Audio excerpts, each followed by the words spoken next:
여러분, 그 엘리야 그러면 어떤 느낌이 듭니까? 엘리야는요, 하나님의 놀라운 위대한 일을 했던 사역자이기도 하고 선지자이기도 합니다.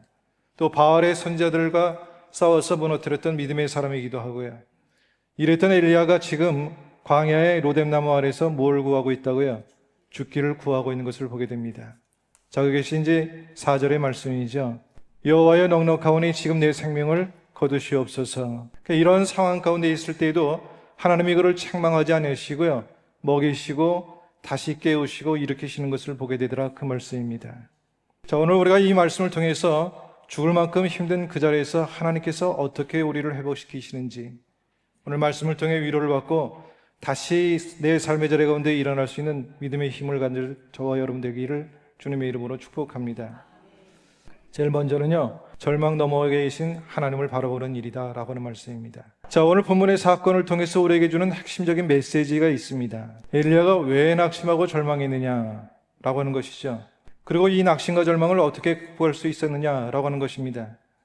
사실 외부적으로 봤을 때 이 이세벨의 협박이 있긴 하지만 더 중요한 것은 이 엘리야의 낙심과 절망의 원인은 잘못된 시각 때문이었다라고 하는 말씀입니다. 자, 한번 3절 말씀 볼까요? 그가 이 형편을 보고 일어나 라고 하는 저 말씀입니다.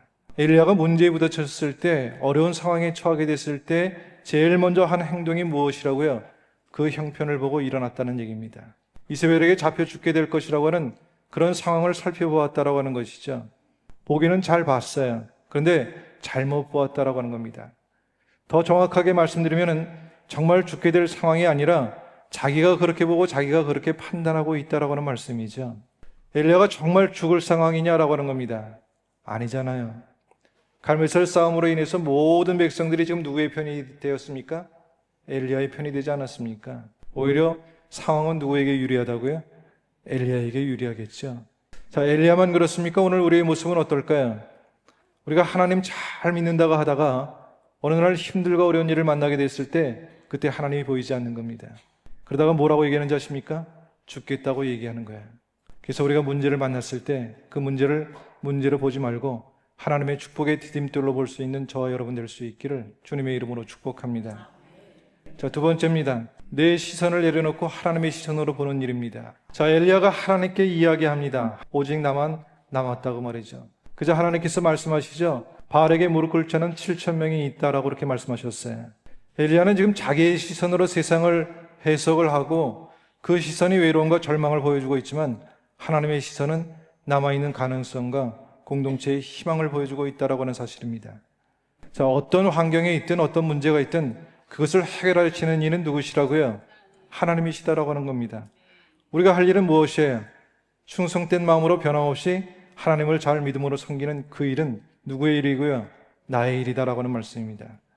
내 생각보다 주님의 생각이, 내 뜻보다 주님의 뜻이 이루어지기를 기도할 수 있는 저와 여러분 될 수 있기를 주님의 이름으로 축복합니다.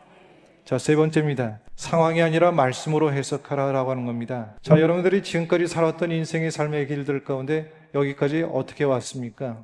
내 힘으로 살아왔습니까? 하나님의 은혜로 살아왔습니까? 아마 만약에 여러분들이 원하는 대로 살아왔다면 여기까지 오지 못했을 거라고 생각이 듭니다. 하나님께서 이 자리로 여기까지 인도하신 것을 바라보면서 상황 너머에 계신 하나님을 바라보는 믿음의 사람이 될 수 있기를 주님의 이름으로 축복합니다. 엘리야는 지금 끝이다 라고 얘기했어요. 그때 하나님은 그를 다시 일으키십니다.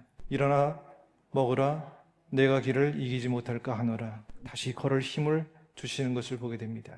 엘리야가 이 일 후에 놀라운 변화가 일어나기 시작했죠.